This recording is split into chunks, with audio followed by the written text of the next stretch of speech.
Boa noite, gente.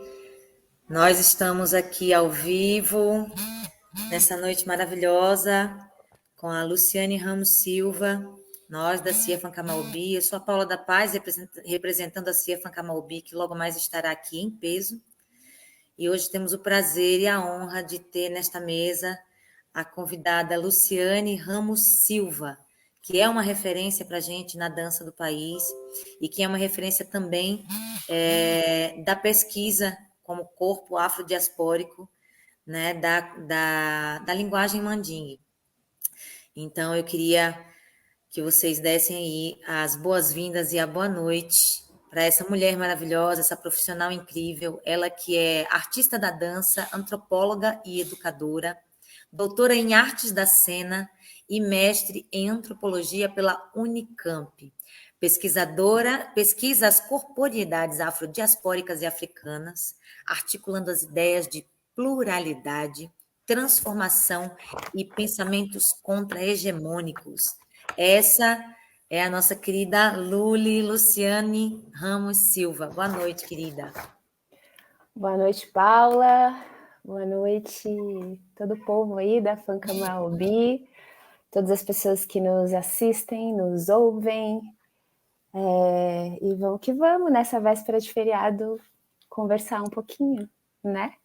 É isso.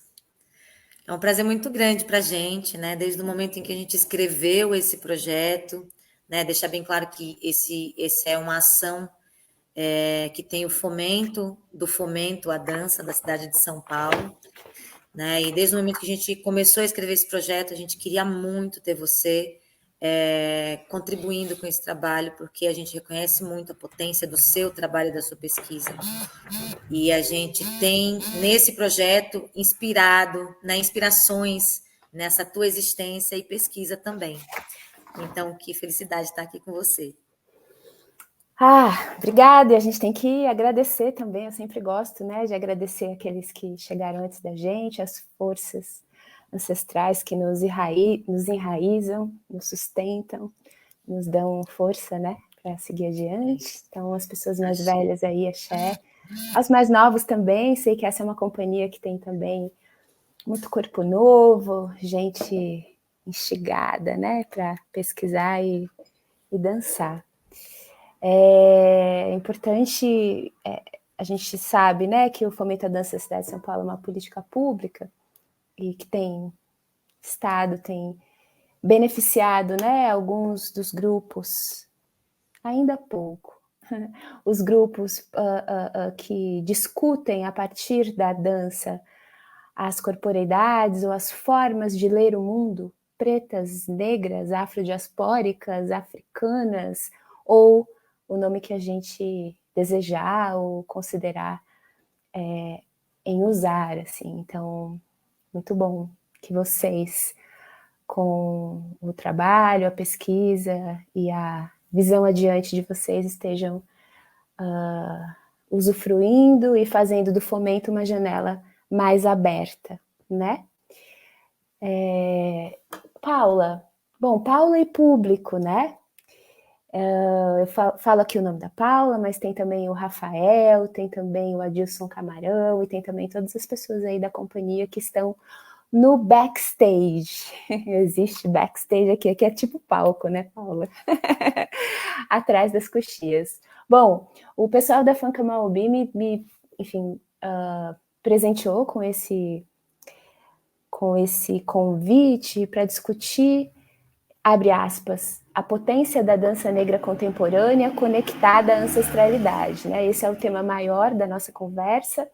Eu vou fazer, pedindo licença aí para a Paula, para já começar. Vou trazer aí alguns elementos só para esquentar um pouquinho a nossa conversa.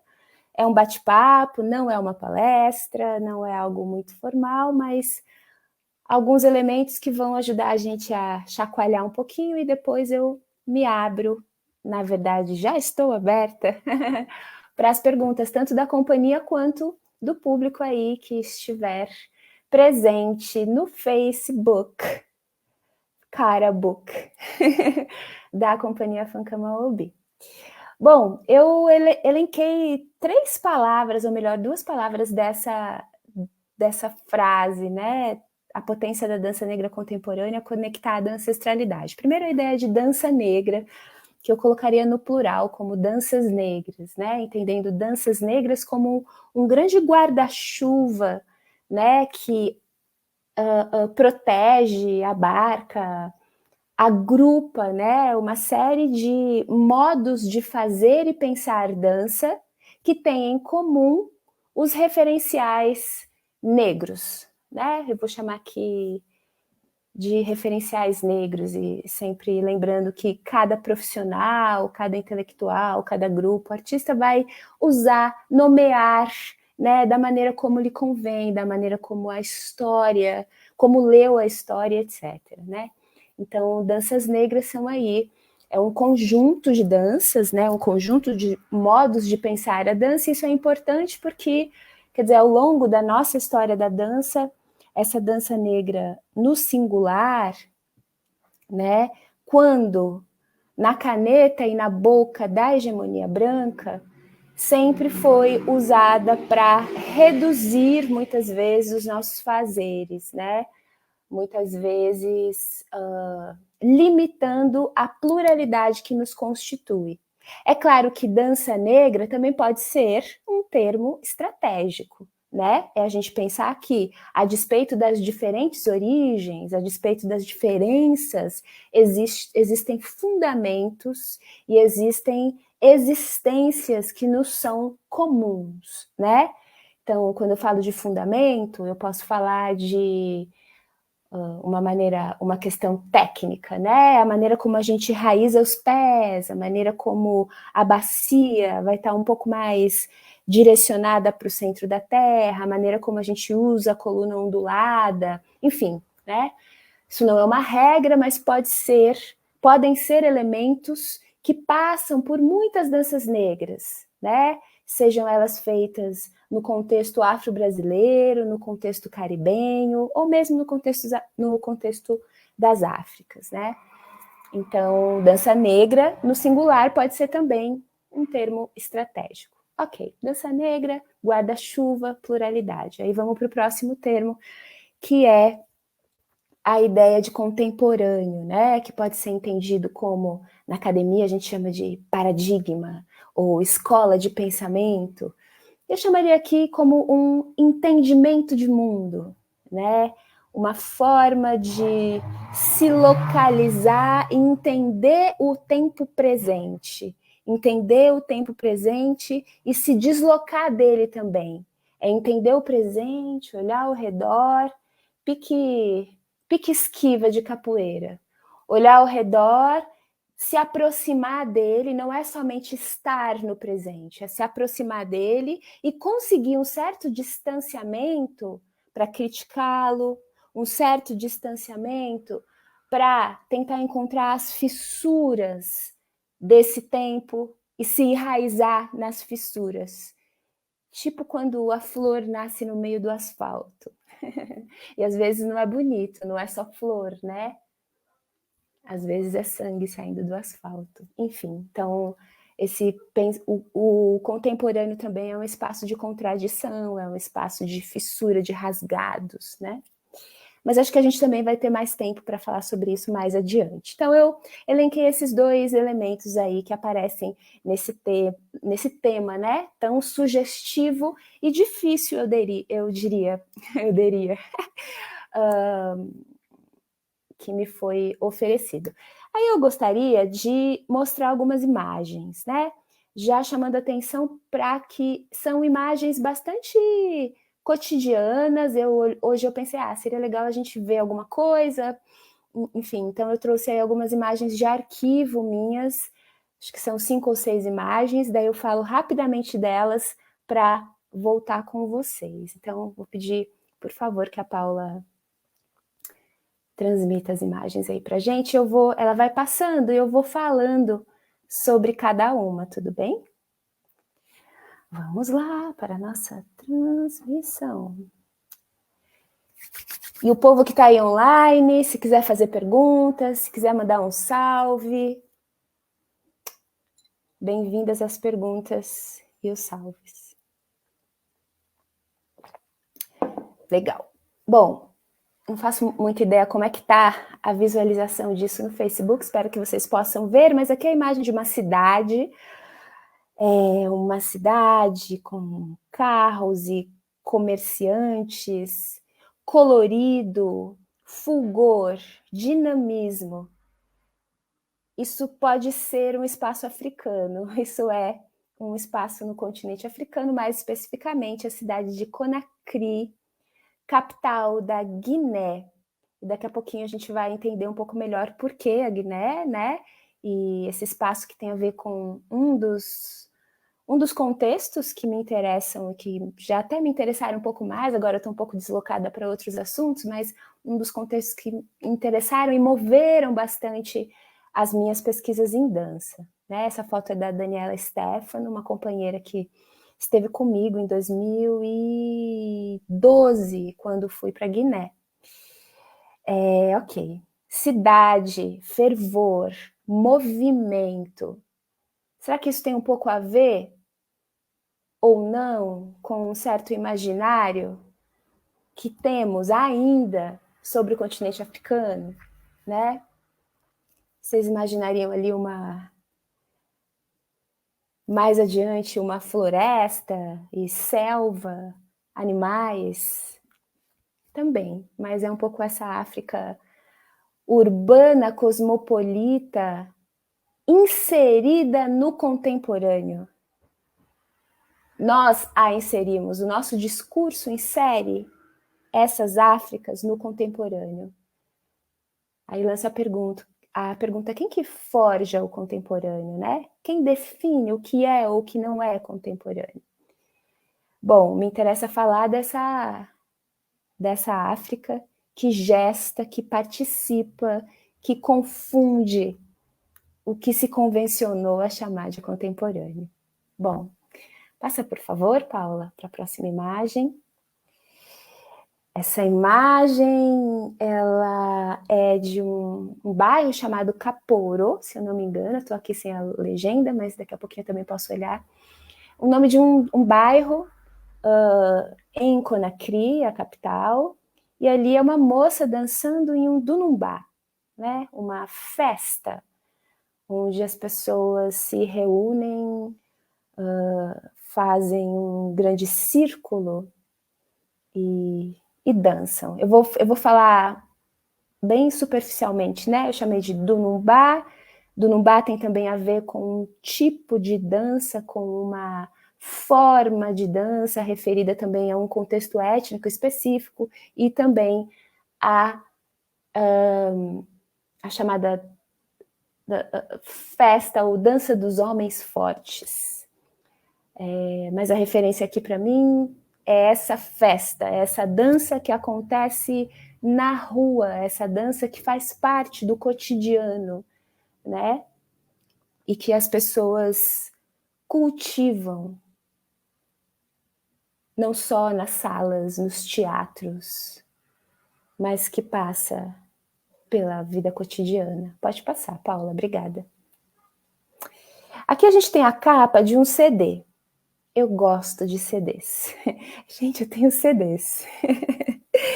Bom, é um CD com vozes, né, cantorias e percussões, né, de alguns contextos de África, entre eles o contexto da Guiné, e eu chamo a atenção ali para um nome, né, ali Keita Fodeba, tá?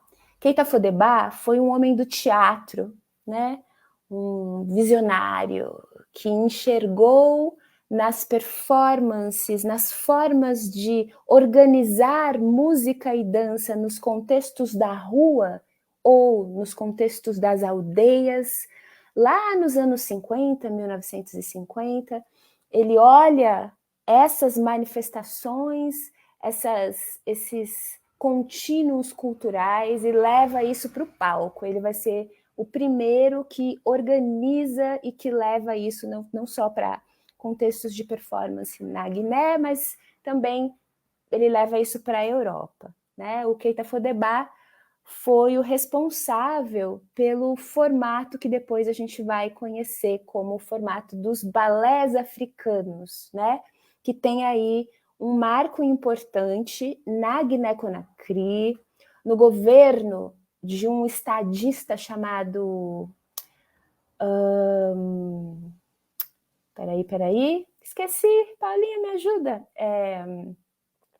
Sékou Touré, né? Sékou Touré foi o primeiro presidente da Guiné Independente, do Senegal não, do Senegal foi Leopoldo Sédar Senghor, em um tempo onde os estados africanos, a partir dos anos 50, né, mais ou menos, eu estou falando África, mas aqui eu estou falando mais especificamente da África do Oeste, essa África banhada pelo Oceano Atlântico, para falar assim de uma maneira bem genérica, né? Esses chefes de Estado tomam a arte e tomam esses balés, né? Incentivam a existência desses balés, que não era só dança, era dança, música, teatro, né? Essa arte total, essa arte total, que não era separada, né, entre teatro, dança e música, né, essas esferas estavam interligadas. Então, o Sékou Touré, assim como outros chefes de Estado, consideraram e utilizaram, inclusive estrategicamente, esses todos culturais como passaporte, como cartão postal dessas novas nações africanas. As nações estavam surgindo enquanto espaços nacionais independentes, então o discurso de independência aparecia também através dessas expressões artísticas. Então, Sékou Touré foi um dos grandes incentivadores desses balés. A gente teve a mesma formação, né, formações muito semelhantes no Senegal, no Mali, e posteriormente, décadas depois, até na África de colonização portuguesa. Mas aqui eu estou falando mais especificamente da África de colonização francesa, né? É claro que aqui a gente não tem tempo de conversar e de falar tanto sobre as anunciações, né, do Sékou Touré, quanto as partes mais controversas desse estadista, né, que também direcionou com mãos de ferro, mãos com chicotes e forcas, né, esse projeto de Estado-nação, né? Então, tem um texto meu chamado Conakry em Movimento, na revista Menelik Segundo Ato, depois a gente pode colocar o link para vocês lerem, e aí eu conto um pouquinho, né, tanto dessa parte muito importante e que fortaleceu essa autonomia, um discurso de autonomia africana, né, de fato, Sékou Touré foi um pioneiro, teve aí contatos recebeu, né, no seu estado, recebeu na Guiné diversos artistas, né, representantes aí de discursos contra-hegemônicos ou discursos revolucionários, como Stokely Carmichael, do Black Panthers, a Miriam Makeba, que era exilada da África do Sul e morava nos Estados Unidos, Harry Belafonte. Então, de fato, houve um grande empreendimento desse chefe de Estado, né? Por outro lado, houve também muita repressão, Sékou Touré cria... Eu estou falando sobre isso, embora não seja o nosso tema, eu acho importante também a gente não apenas glorificar a imagem dele, né, mas também estudar e entender, né, que toda essa investida também veio, assim, junto com uma série de outras ações que também foram repressoras. Ele cria uma espécie de campo de concentração chamado Camp Boiro. Estou lendo um livro muito legal chamado Em Busca da África, Pretitude e Modernidade. Não é uma propaganda, mas é de um artista, de um escritor, enfim, que eu gosto bastante, o Mantia Diawara. Ele é um homem nascido no Mali, mas que foi criado na Guiné, e conta um pouco dessa outra face, não só sobre isso, ele fala sobre diversas coisas, mas fala um pouco sobre essas outras faces, não vou chamar de contradições não, porque, enfim, outras faces do governo do Sékou Touré. Ok, Sékou Touré, Keita Fodeba, esses grandes balés que vão servir, né, que vão viajar o continente africano, viajar Europa, e que vão consolidar um modo de fazer dança, um modo de agregar dança, música, performance. E esses modos atravessam o Atlântico e chegam aqui no Brasil, mais ou menos nos anos 2000. Daqui a pouco eu falo isso. Obrigada, Paula. Pode passar para a próxima. Falei demais sobre essa imagem. Bom, aqui tem mais uma imagem de dança. Também essa calça, né, essa indumentária é bastante peculiar dessa dança a qual eu fiz referência, né, o Dunubá, a dança dos homens fortes. Pode passar, Paula. Essa foto, enfim, é uma foto minha, bem ruim, aliás, mas fiz questão de trazê-la por causa desse chão marrom, né? E acho que discutir, olhar para o continente africano, reconhecer as suas histórias para além do olhar colonial, reconhecer essas Áfricas anteriores à narrativa, né, colonial, e também reconhecer as contradições, né, e que o Brasil também está envolvido nas gestões dos recursos nacionais, né? A Guiné, ela é um dos espaços com maior riqueza em minério de ferro. No começo dos anos 2000, o Brasil descobriu uma área chamada Vale do Simandu, que era uma área que uma das empresas, não sei se era Vale do Rio Doce, se não me engano era Vale do Rio Doce, tinha ali um projeto bem importante que desejava ser bastante lucrativo nessa região da Guiné, né? Essas coisas se transformaram, bom, e aí toda a imagem também dessa empresa ficou bastante diferente, né, nos últimos anos. Mas trago essa imagem porque as relações, a gente fala muito de relações sul-sul, e eu vejo que o tipo de interesse pelo continente africano que temos tido, que não é novo, né? E quando eu situo nos anos 2000, isso não é uma inauguração de nada, né? Mas é pensar os nossos contemporâneos, né?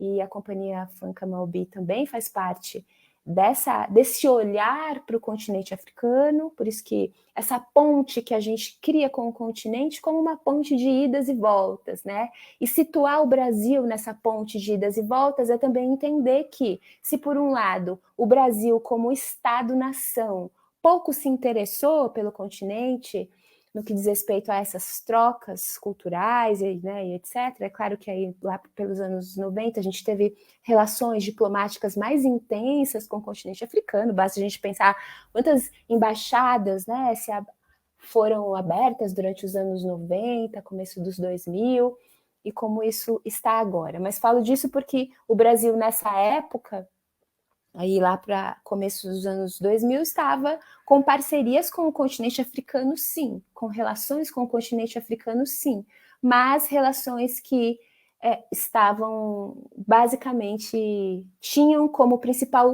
interesse a relação econômica e a exploração, como esse exemplo aqui, de minério de ferro, né? Então, a gente está falando aqui de relações sul-sul, onde sem ingenuidade, mas onde a gente consiga tecer um tipo de conexão com o continente africano que tanto nos faça ter uma perspectiva crítica sobre quanto a gente se envolveu com o continente, né?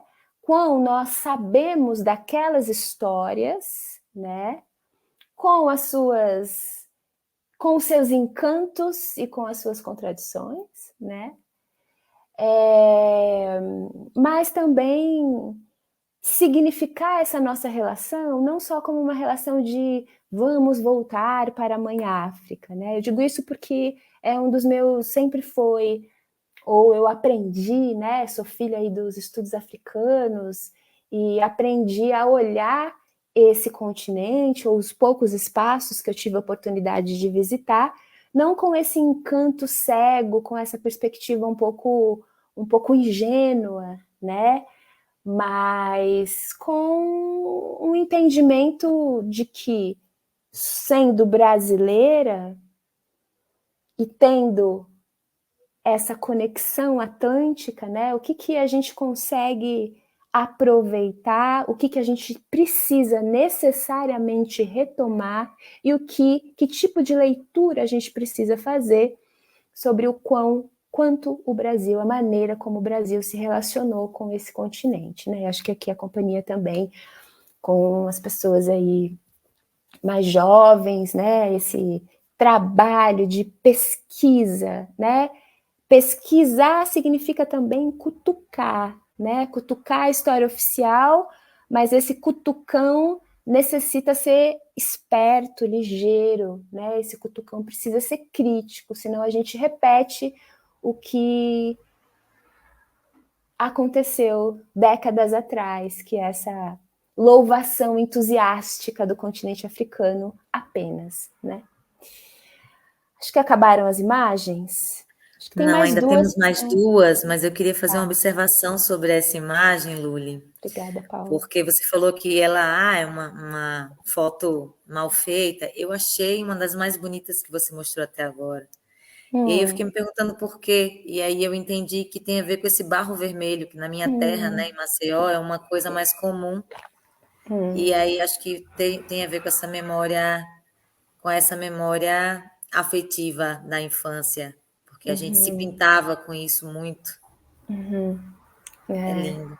Bonito, bonito. A primeira vez, bom, para Guiné eu fui apenas uma vez, mas chegando no aeroporto,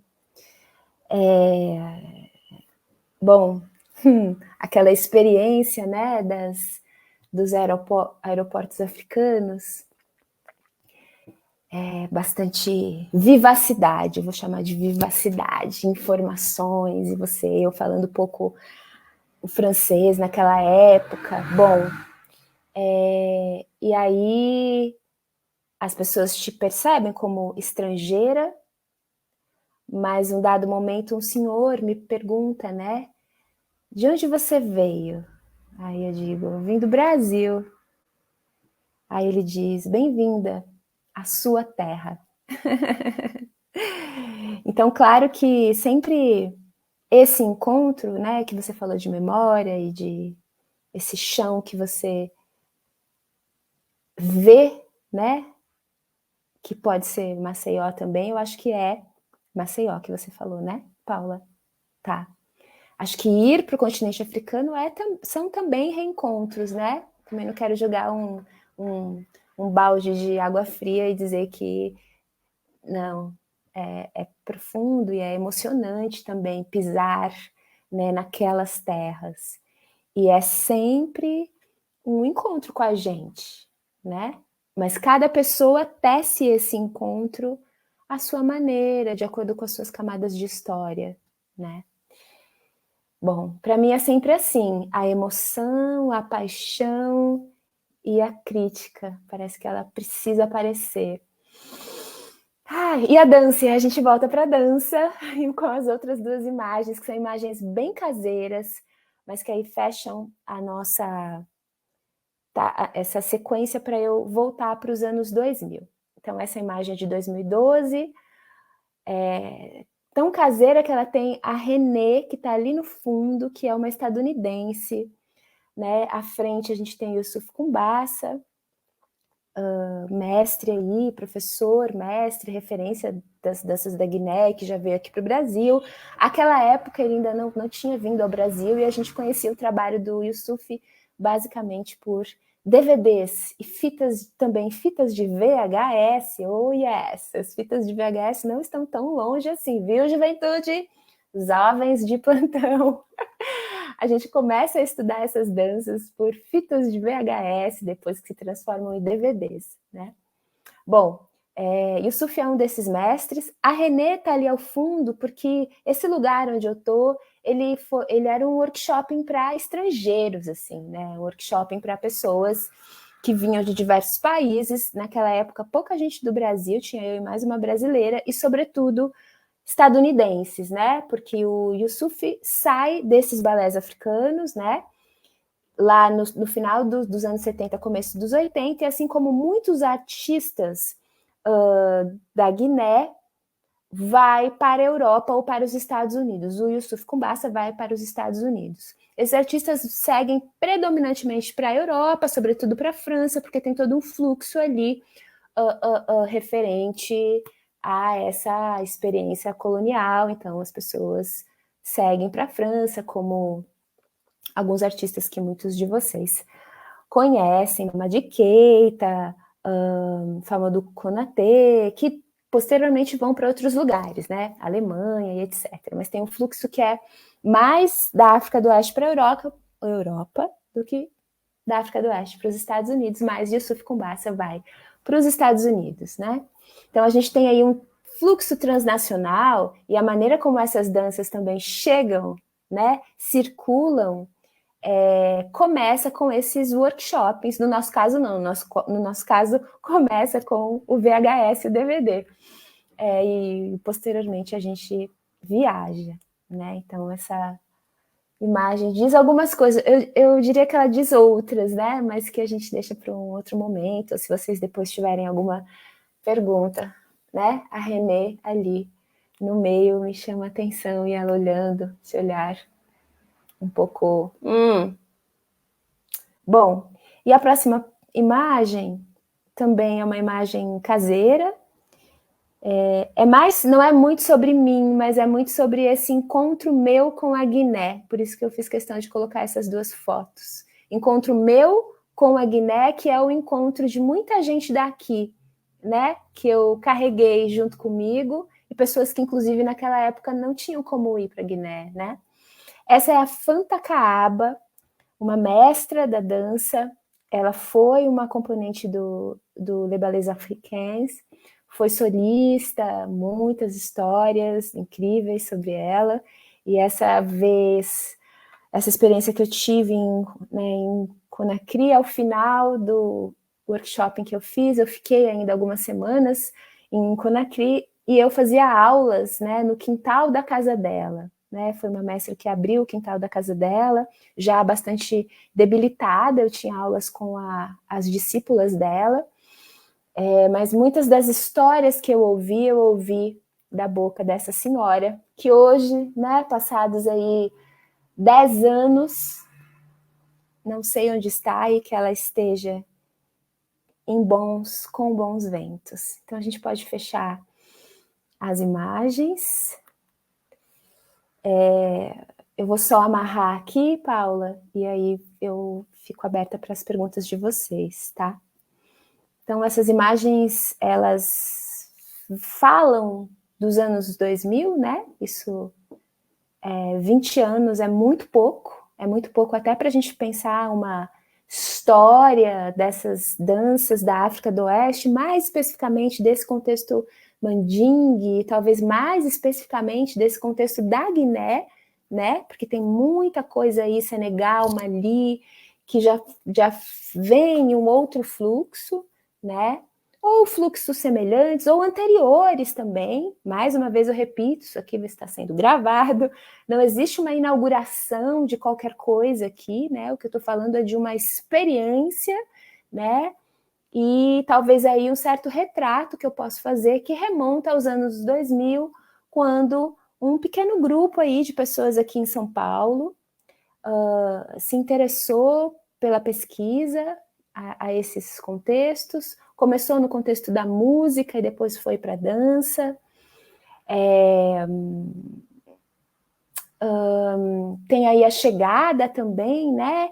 de artistas da Guiné para a cidade, por exemplo, a Fanta Konaté, né, filha, na perspectiva africana, de Famodu. Eu falo na perspectiva africana porque é a noção de família extensa, né? O filho ou a filha não é só aquele filho que nasce da barriga, né? Mas é o filho que é responsabilidade para além do pai e da mãe. Eu não vou citar outros nomes, porque outros nomes foram muito importantes também, outras pessoas, outros artistas vieram da Guiné para o Brasil, aqui estão, né? Mas aí a gente teria que fazer uma outra live só para falar dessa riqueza que é a chegada, a permanência e desenvolvimento de trabalhos desses artistas que aqui chegam, né? Mas o que eu queria situar é como essa ponte que a gente cria com esse contexto singular do continente africano traz ali, abre um caminho no campo da dança, na cidade de São Paulo, para a gente apagar um pouco essa imagem da África, de uma África como uma ilustre desconhecida, né?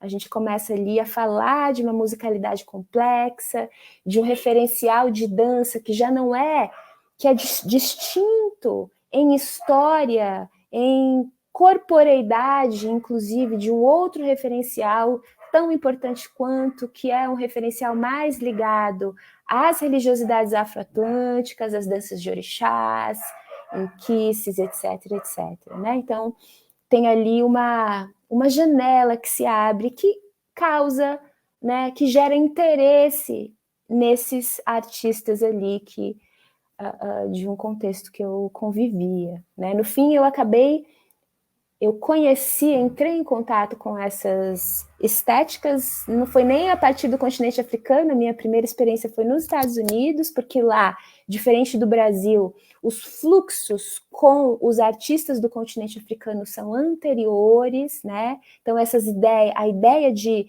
balé africano, a ideia de dança africana, tô aqui tudo pondo entre muitas aspas, porque a gente não tem tempo de entender a complexidade desses termos, mas a chamada danças da África do Oeste, West African Dance, que são muito famosas nos Estados Unidos quando pensa assim, danças africanas, né?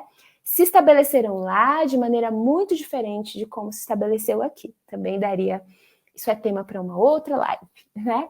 Bom, mas a maneira também, então, como a gente se conecta, vejam só que ironia, né? Eu vou conhecer o balé africano a partir do Kankoran West African Dance, que é um balé liderado por um artista do continente nos Estados Unidos, mais especificamente em Washington, D.C., é assim que eu faço, e por isso que para mim é sempre importante falar da ponte que a gente faz com o continente africano, mas que ela se entrecruza com outros contextos, né? À medida que nós também nos comunicamos com outros contextos que não só o continente africano. Bom, e aí faz todo sentido a gente falar de diáspora, né?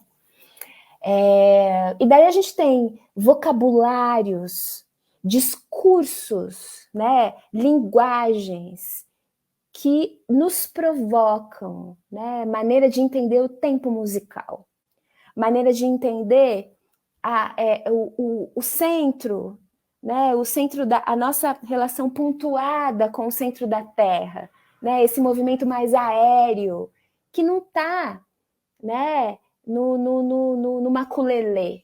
Estou aqui pensando uma imagem imediata e que é quase o contraponto, né? O tempo do chão, tutum tá tá tutum tá tutum tá tá chão chão chão chão chão chão aéreo aéreo aéreo, aéreo, né?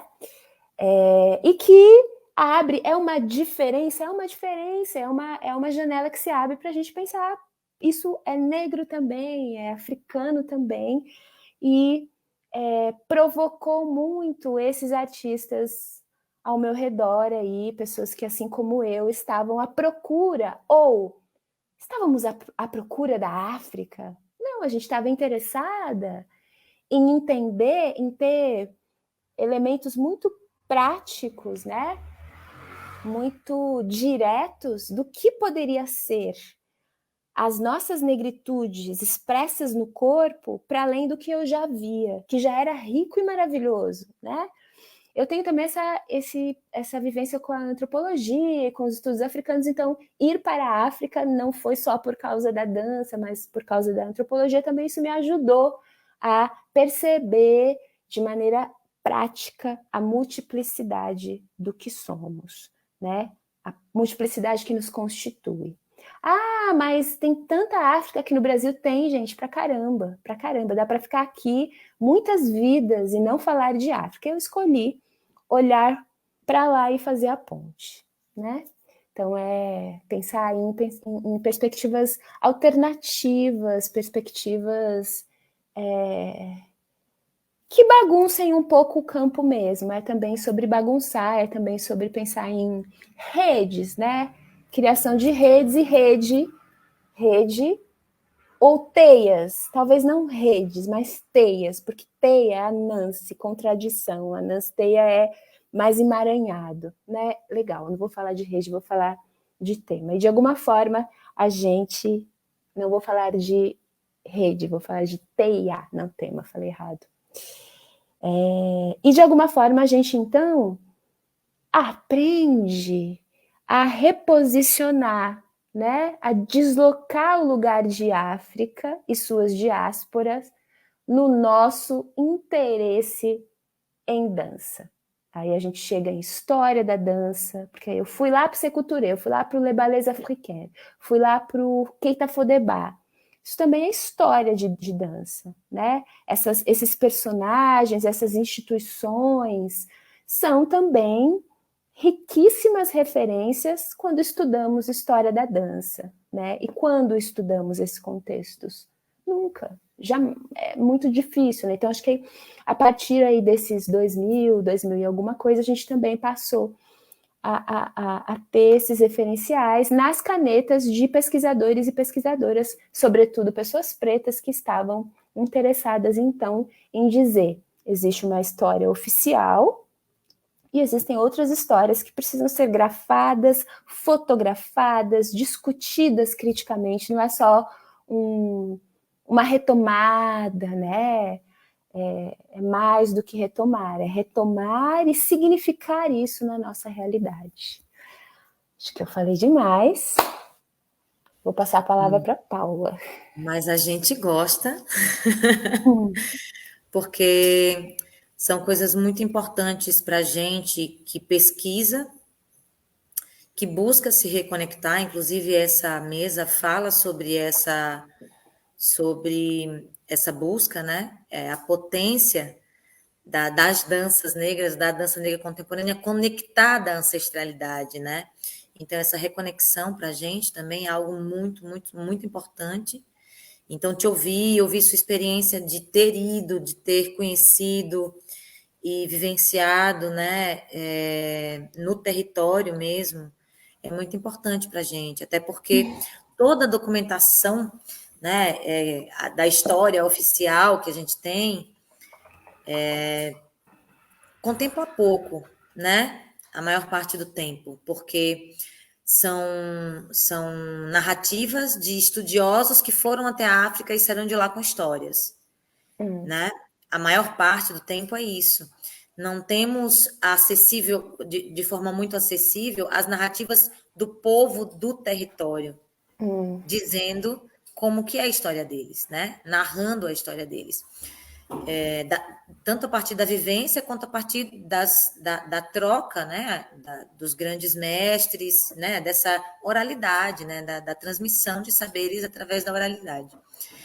E o que chega para a gente escrito aqui, em grande parte, está em inglês ou em francês, né? Então, ouvir você dizer como foi, minimamente, né, falar um pouco da tua experiência é muito rico para a gente. Né? E eu espero que as pessoas que estão assistindo a live consigam acompanhar também, porque para a gente é muito valioso. Né? Então, obrigada mesmo por essa partilha. A gente tem algumas perguntas, né, para a gente, para seguir nessa partilha, né, tua experiência com o nosso processo de pesquisa. Eu, que venho bastante depois, né, desse seu início nessa pesquisa. Rafael, que daqui a pouco aparece aqui, já tem quase 20 anos de estudo dessa cultura, né? Eu venho bem depois, então para mim é muito valioso. Então a gente tem algumas perguntas sobre a tua trajetória, né? E também sobre o tema da mesa. Isso umas perguntas que já estavam prontas anteriormente, mas tem coisa que pode surgir aqui, viu, gente? Teve gente que perguntou quem é Famudu, eu respondi basicamente, mas a gente pode ir falando também com o pessoal que está fazendo perguntas aí na live, e também o próprio pessoal da CIA Fancamaobi, que está aqui, que vai entrar aqui agora. Vou botar a Eba, carinha de todo mundo aqui, vou abrir meu texto. porque surgem muitas, né? A gente, nossa, como você viu no começo, você comentou todo mundo com caderninho. Nossa, quanta vontade de ouvir e falar, né? De ouvir sobre tudo. Ai, quem é esse? Nossa, aí fala desse livro. Já quero saber do livro, eu quero muito mesmo. Né? Então vamos partir para essas perguntas. Então a primeira pergunta, Lúlia, é uma pergunta mais sobre a tua trajetória mesmo, que talvez você já tenha respondido um pouco sobre, mas veja se dá para incrementar. Quantos anos de experiência você tem com a dança contemporânea? E aí entra no que você trouxe sobre o que é contemporâneo, quem define, né? Como você vê essa dança atualmente? Quais bases, fundamentos, vertentes, invenções fazem parte dessa modalidade, né? Acho que você já falou um pouco sobre isso, mas se você acha que pode falar mais, essa é a primeira pergunta. Tá. Bom, quanto tempo? Vixe. A minha primeira. O meu primeiro aprendizado formal em dança foi a partir da capoeira Angola. Começo como aluna de mestre Gato Preto e depois de Pinguim, no grupo Guerreiros de Senzala. Fiquei bastante tempo nesse grupo. É um dos fundamentos, uma das formas de pensar, inclusive, motricidade, relação tempo-espaço, relação com o chão, né? Se eu pensar o que de chão, né, eu tenho nesta vida, em termos de aprendizado em lidar com a terra, com o corpo próximo ao chão, vem muito da capoeira Angola. Como formação, né? Minha primeira. É claro que eu não tenho uma trajetória daquela menina que sempre quis dançar ou que quis fazer balé, essas histórias.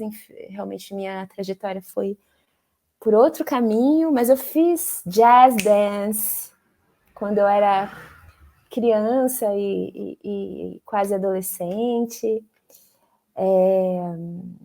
Mas minha educação formal em dança começa com a capoeira Angola e ficou por muito tempo, e esse é um dos fundamentos que estão bastante latentes no meu corpo, e toda a pesquisa do corpo em diáspora, que é essa pedagogia que eu trago ao mundo, uma pedagogia em processo também, mas que eu trago ao mundo, tem bastante influência da capoeira Angola.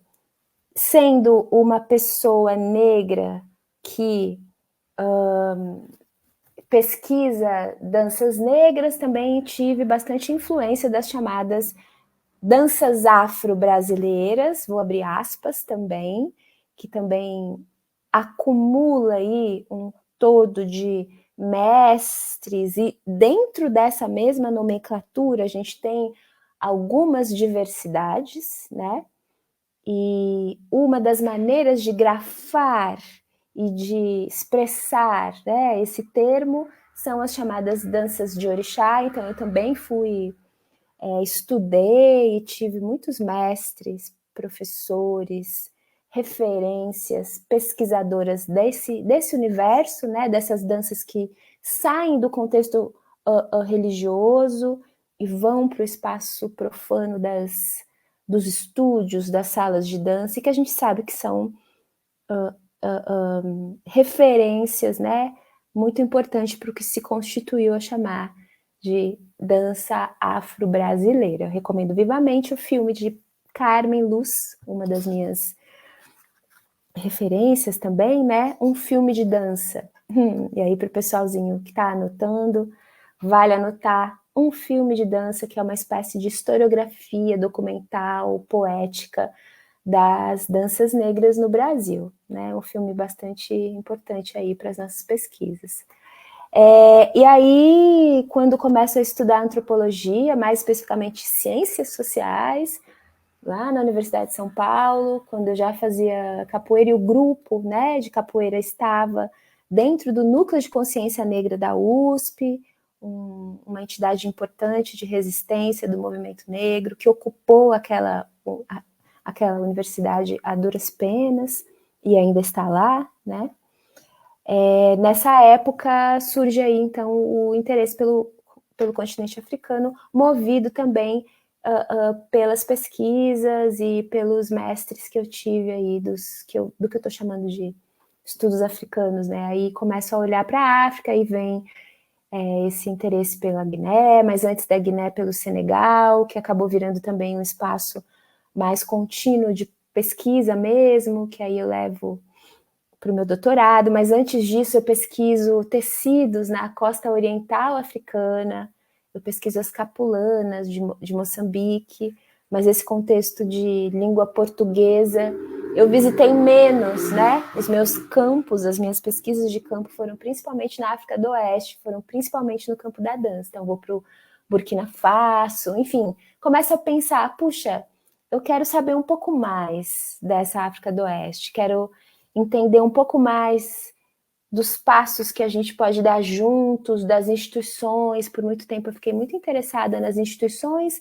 de formação em dança daqueles lugares. Aí por isso vou para a escola da Irene Tassembedo, em Ouagadougou, que é a capital do Burkina Faso.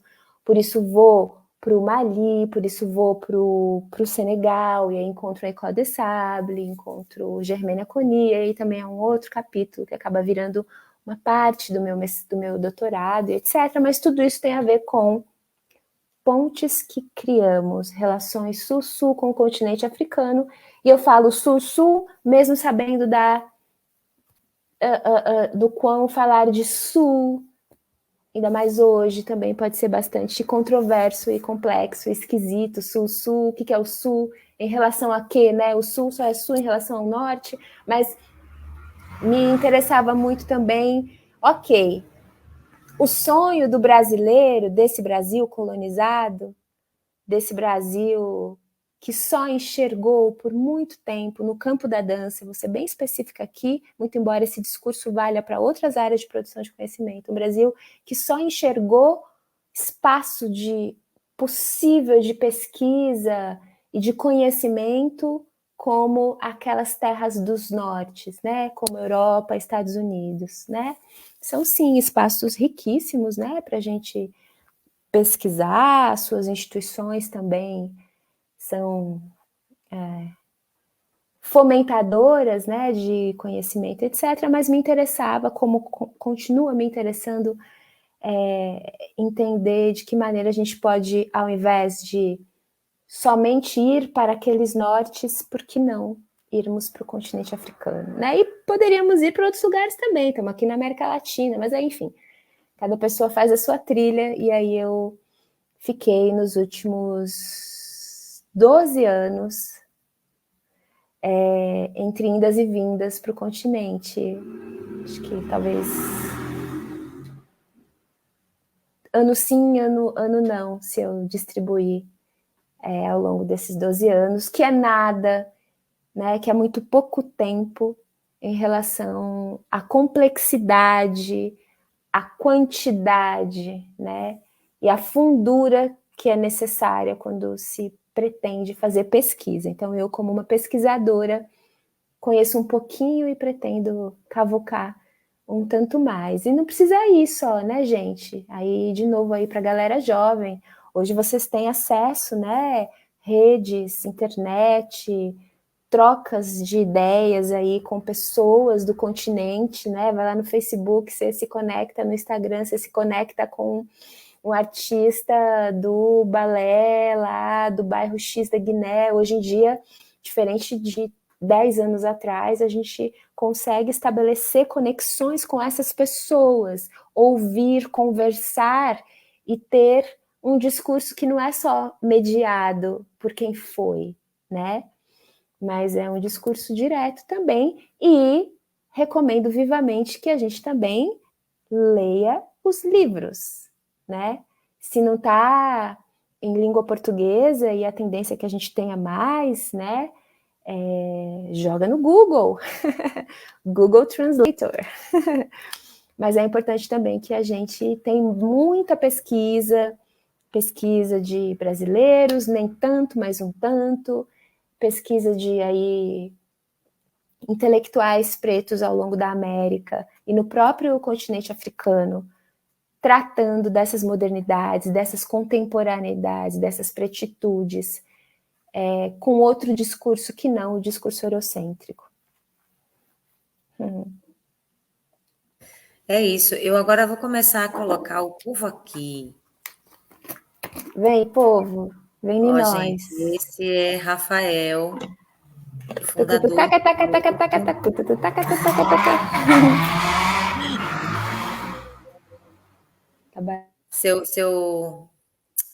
Seu microfone está fechado, Rafa. Agora foi.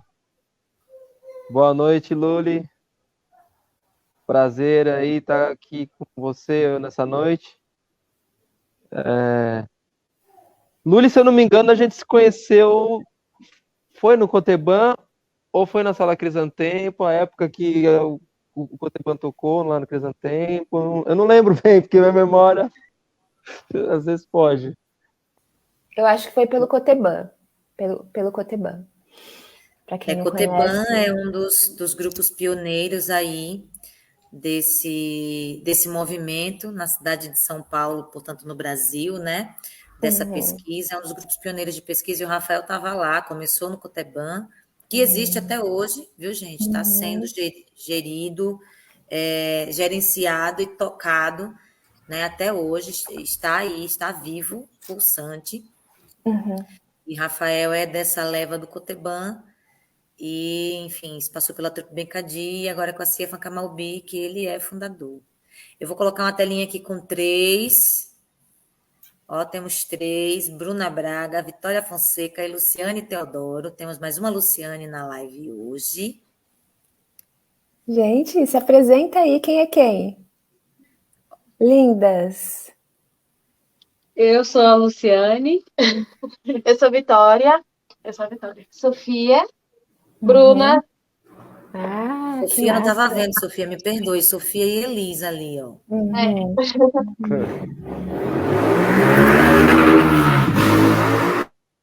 E também Adilson Camarão, também um dos fundadores, que começou a tocar com Rafael e hoje já também é professor dessa linguagem.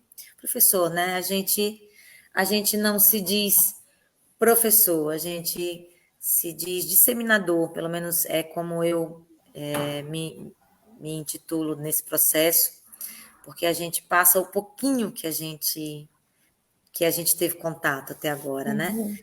E a partir dessa... Vou deixar todo mundo aqui, gente. Essa aqui é Ciefan Camalbi, tá? Hoje nós não temos Beatriz Cristina, que teve que sair por uma questão familiar, que também é uma das nossas dançarinas, e Valentina Facuri, que é percussionista também nesse grupo. Ela também, por uma questão familiar, teve que sair mais cedo, não está aqui hoje. Mas as duas estão assistindo a gente, estão acompanhando a gente, tá? Pelo Facebook. Inclusive, mestre Salomão está acompanhando a gente, que já chamou a gente de lindas, né? E é uma das fontes de saberes africanos e né, dessa cidade, desse país, muito importantes para a gente. Que vai ser o nosso próximo convidado, inclusive. Saloma é o nosso próximo convidado. Bom, gente, aqui estamos nós. A partir disso que eu falei, Luli, vou te trazer a nossa próxima pergunta, que é quando eu falei, né, sobre ser disseminador mesmo, né? A gente promove um compartilhamento desse saber, né, a partir do pouco que a gente consegue acessar e conectar. Hoje mais, como a Luli mesmo trouxe, porque hoje temos africanos e africanas vivendo na cidade de São Paulo e em outras cidades do país também. Então, é beber direto da fonte.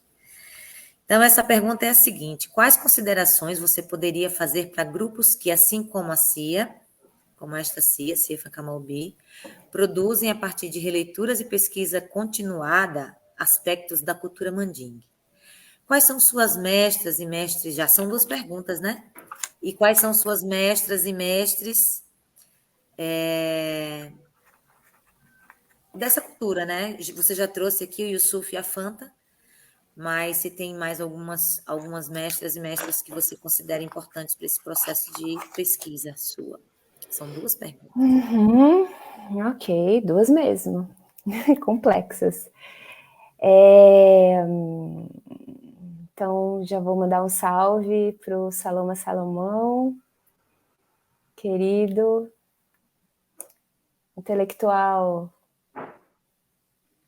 afiado do nosso tempo. Que bom que estiver aqui ainda, que bom que você está aqui. E recomendo vivamente que as pessoas, se vocês, jovens de plantão, procurem saber também sobre a pesquisa, as pesquisas do Saloma Salomão, talvez já entrando aí no que você me chama de, que você me pergunta, né? Recomendação.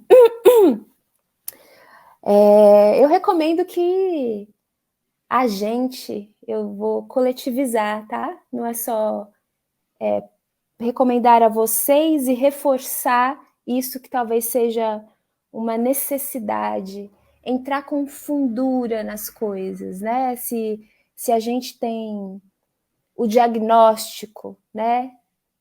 Dessa história mal contada, dessa história contada por um único viés, né? Acho que tem uma responsabilidade grande da gente enfrentar, olhar esse campo, o campo das africanidades, mais especificamente, mas também do campo Afro-Brasil em dança, com a devida fundura. O que significa fundura? Fundura, eu gosto da palavra ir fundo, ir na raiz. Ir para a raiz, às vezes, exige radicalidade, né? Radical significa ir na raiz. Ir na raiz significa também reconhecer aqueles que vieram antes de nós. Eu não estou falando só de uma perspectiva espiritual e de ancestralidade imanente, né? Mas estou falando sim de entender que não começamos, né? Não começamos isso. Tem muita gente que teceu, cavou, escreveu. Então não é uma ausência de materiais. Existe bastante material, né? Muita coisa que já foi produzida, então é importante, porque às vezes a gente fala muito da falta, né? Mas eu gosto também de olhar para a nossa fartura. Tem gente falando sobre dança preta no Brasil. Esse deslocamento para o continente africano é de fato mais recente, mas ele não começa nos anos 2000, né? Então, acho importante a gente reconhecer e buscar, não é só reconhecer e dizer que existe, buscar esses trabalhos, ler esses trabalhos, né? Vocês que também têm bastante acesso aí às redes, buscar esse campo da África do Oeste, tem muita gente, os afro-americanos, por também terem, né? Quer dizer, a gente está falando do império, né? O império tem dinheiro, né? Não à toa, quando a gente foi para Guiné, 90% das artistas e pesquisadoras que lá estavam eram estadunidenses, sobretudo afro-estadunidenses, né? Porque também tem ali um lugar imperial, né? É um lugar de circulação, é um lugar de presença de dinheiro forte, né? O que eu estou chamando de forte aqui é a mediação, tem a ver com essa mediação do capital, né? Então, gente com dinheiro, que tem dinheiro para comprar passagem e pagar as cifras que naquela época eram absurdas. Naquela época, os companheiros e companheiras que foram, assim, um pouco ou na mesma época que eu, ou um pouco antes de mim, ou tinham dinheiro, né? Porque eram pessoas de uma certa classe social, ou foram via mim, que na época o nosso Ministério da Cultura era vivente, com todas as dificuldades que existia. Àquela época, o Ministério da Cultura existia um olhar, ainda que frágil, mas um olhar presente, ações presentes no campo da cultura, né? Não estou aqui glamorizando nada, mas era bem diferente. A primeira vez que eu fui para o Senegal, eu fui conversar com a embaixadora, era uma embaixadora que dizia, vocês artistas brasileiros, né, você falava com a embaixadora, na época era a embaixadora Kátia, não lembro o sobrenome dela, mas foi essa embaixadora que abriu caminhos sem nenhum poder, tá, gente? Eu era uma artista viajando, não tinha nenhuma referência, não tinha nenhum crachá especial e nem reais, dinheiros especiais, mas tinha ali uma relação diplomática e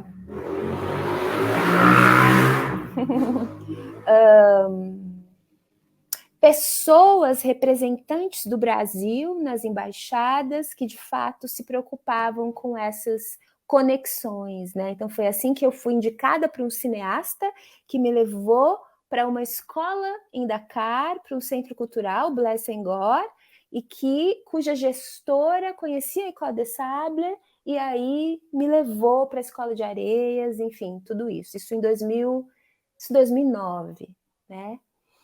Então, perdi o fio da meada, como que eu comecei falando desse périplo, mas eu falo também de fundura e falo das conexões, né? E falo das referências, isso, eu estava falando como era difícil para a gente chegar, como era difícil para a gente se conectar, o que é muito diferente para essas outras pessoas, pesquisadores que vêm dos Estados Unidos e que, por estarem no Império, têm dinheiro para pesquisa ainda hoje, né? Não que a situação deles, dos afro-americanos, por exemplo, seja uma situação tranquila. É claro que eu estou falando aqui de gente, por exemplo, que produz. Eu conheço desde acadêmicos, pessoas que fazem pesquisas na academia, como a Jasmine Johnson, que eu conheço lá na Guiné naquela época, e que tem um trabalho sobre a presença de mulheres nesses balés. Tem também aí uma discussão sobre colonialidade, tem uma discussão sobre relações afetivas também, enfim. A Jasmine Johnson é uma professora, hoje é professora da Brown, ou ela mudou para uma universidade na Filadélfia, não lembro bem agora. Mas fora o campo acadêmico, a gente tem também artistas que têm companhias de dança há décadas, né? Tem um amigo, o nome dele é Amadou Kouyaté, né? Que tem um projeto de formação, ele é um griot, né? Ele ministra aulas de cora, esse cordofone, né, de 21 cordas, e que é esse instrumento emissário, né, da voz dos chamados griots, esses mestres da palavra. O Amadou tem uma escola, tem uma espécie de curso de formação para jovens da periferia de Baltimore, né, que é um estado bastante preto, mas ele é de Washington, D.C., né, a capital. Essa cidade que já foi chamada de Cidade de Chocolate, porque até 20 anos atrás tinha 80% da sua população preta. Hoje, assim como outras cidades do Brasil, né, como cidades aí ao longo do mundo, têm sofrido o processo de gentrificação e as populações negras têm sido expulsas para as periferias ou para os estados mais pobres, ou no caso dos Estados Unidos, muita gente de Washington tem migrado de volta para a Carolina do Norte, para a Carolina do Sul, esses outros estados. Bom, mas estou falando do Amadou, porque o Amadou é de uma família, então, né, aqui eu estou falando de uma pesquisa que não se estabelece na academia, não tem a ver com faculdade, não tem a ver com universidade, mas tem a ver com família, conhecimento que passa de pai para filho, e essa instituição que permanece na família. As pessoas têm uma escola, a escola A escola está no quintal da casa, né? Uma espécie de garagem há décadas, né? Onde a irmã dele dá aula, a irmã dele forma as sobrinhas, né? Um tipo de conhecimento que passa e que se expande dentro da comunidade, primeiro da família e depois a comunidade negra, no caso dos Estados Unidos, né? Então, Fundura, pesquisar, né, procurar, hoje vocês têm bastante acesso, mais acesso do que, por exemplo, as pessoas tinham há 20 anos atrás, né? E daí, em relação a mestres e mestras, gente, eu diria que, assim, eu fiz referência, né, a Fanta, que é uma pioneira, né? Eu fiz poucas aulas com a Fanta, então a Fanta, para mim, é uma contemporânea, uma artista de referência aqui na cidade de São Paulo, então é essa pessoa, né, a mulher, pesquisadora, talvez das pessoas da Guidé, junto com a Mariama, né, que são professoras e nativas, né, talvez esse termo não seja o melhor, mas nativas, dando aula, transmitindo esse rico conhecimento, né, eu chamaria de minhas contemporâneas, né, são pessoas até um pouco aí da minha faixa etária.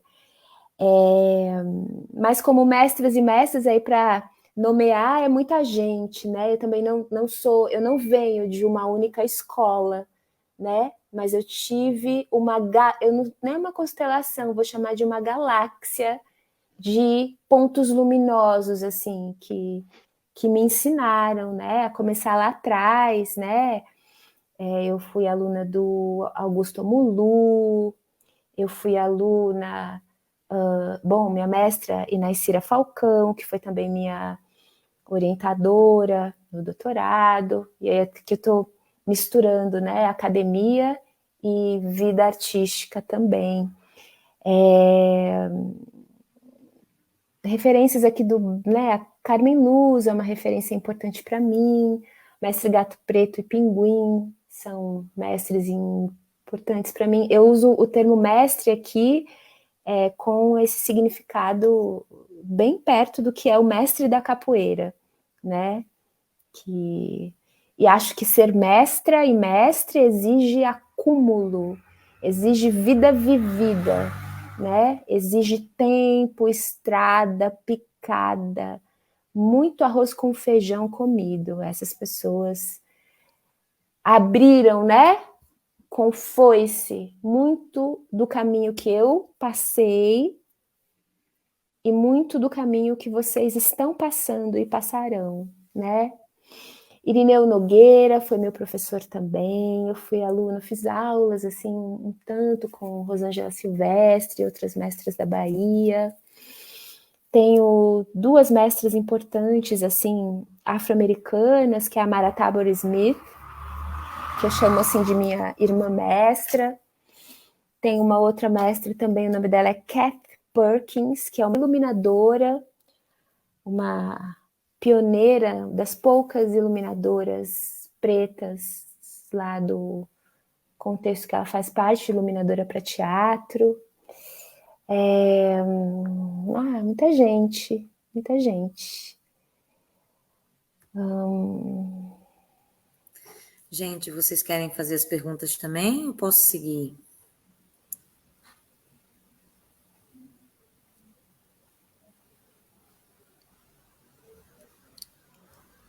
Dou-lhe uma. Lu, Vicky e Bruna, vai, vocês agora. Quero ouvir. Manda pergunta para mim, vai. Eu tenho uma pergunta que eu fiz aqui, eu vou ler pra você, tá bom? Tá bom. Diante das histórias que você escutou, o que foi de acordo com o que você viveu em África e como foi essa troca de estar em casa se conectando ou reconectando com seus ancestrais? O que mais te marcou nos seus estudos, ajudando a trazer a sua originalidade de movimentos?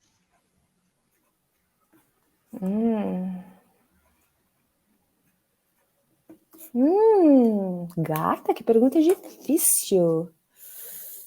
Gosto, obrigada pela pergunta, viu? Eu vou começar e acho que eu vou ficar na ideia de originalidade, originalidade e origem.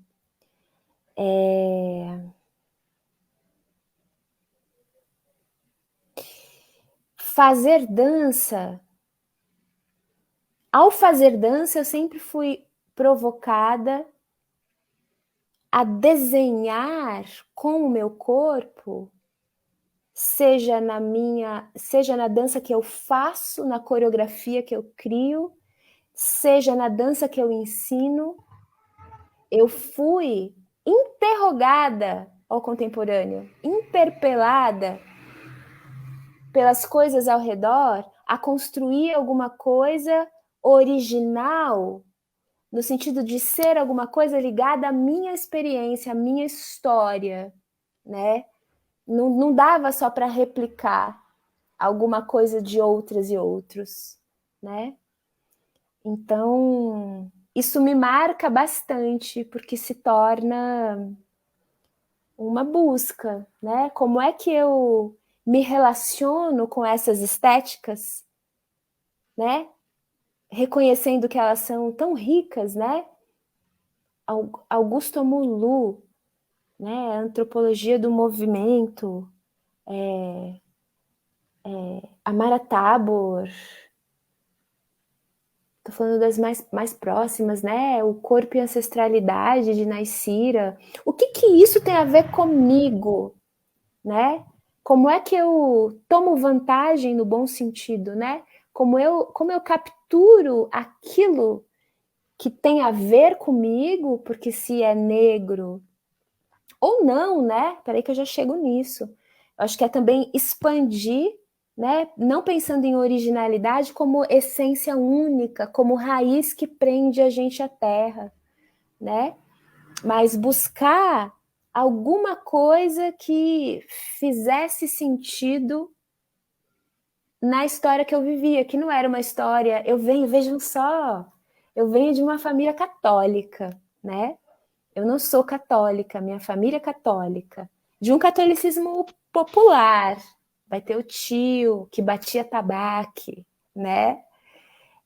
Eu venho de uma família. Esse Brasil é muito doido, né, gente?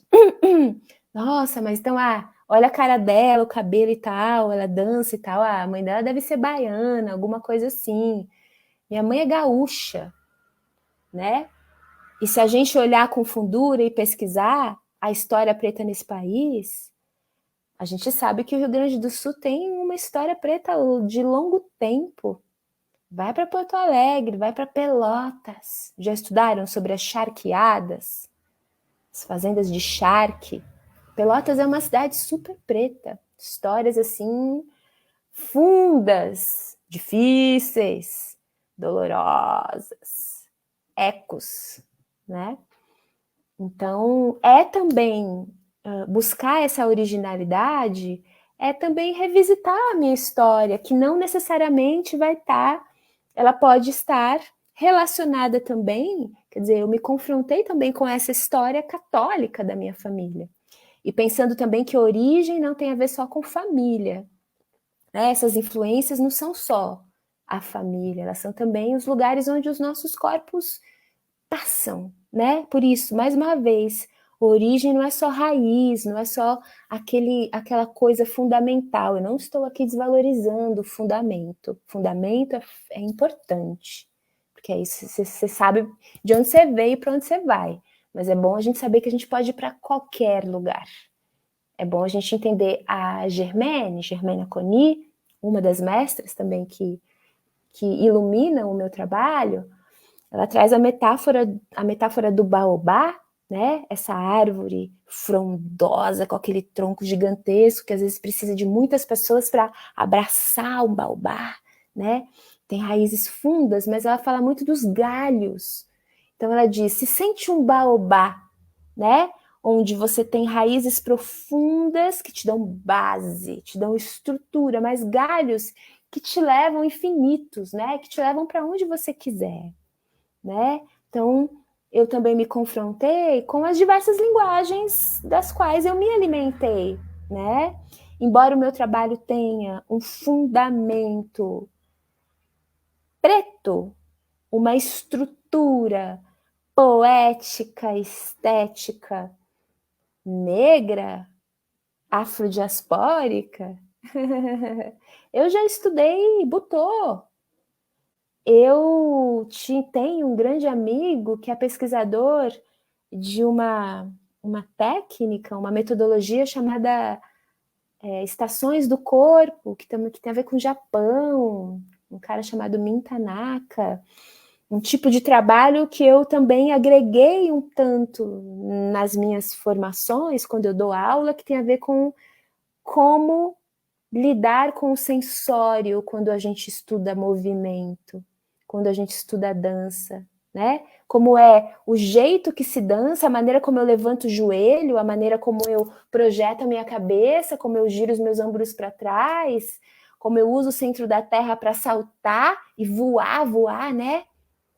Mas também a maneira como o meu corpo toca o espaço, se eu fecho os olhos, eu sinto o oxigênio, né? Se eu fecho os olhos, eu sinto a poeira e como essa sensibilidade mais sutil também é importante quando a gente estuda a dança. E vejam, nossa, claro que a gente pode ir para pesquisa com danças de orixá para pensar as qualidades da água, as sensibilidades da água. Mas veja, eu fui lá para o body weather, para o estações do corpo, é Japão. Isso muda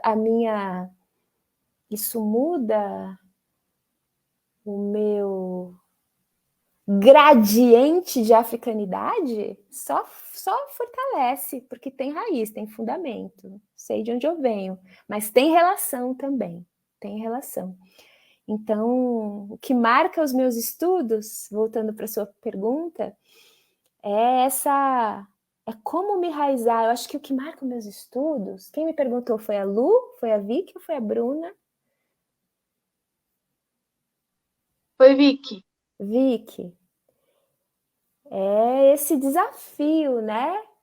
De entender que a gente foca, a gente tem fundamentos que nos estruturam, mas a gente tem um mundo ao redor ali que também influenciam a nossa maneira de ver, a nossa maneira de dançar. O que eu faço com isso? É desafiador. É desafiador quando a gente pensa, nós, pessoas brasileiras, pesquisando essa corporeidade da África do Oeste. É desafiador. É colocar em relação. Já não faz mais sentido só reproduzir, né? Acho que não. Já não faz mais sentido a gente chamar isso de dança africana e não singularizar e não dizer, olha, isso vem de um contexto, né? Ao mesmo tempo, faz sentido. A gente está abrindo janelas, né? Bom, falei um pouquinho, mas daria outra live esse assunto.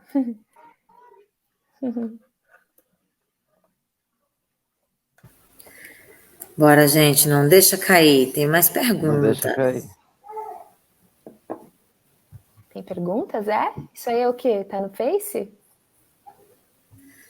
Não, tem perguntas da gente aqui que a gente elaborou. Elabora. Então manda ver para mim aí, que eu adoro responder Olha, perguntas. tem uma sobre academia aqui. Ou Eu não sempre. responder. Não vai responder?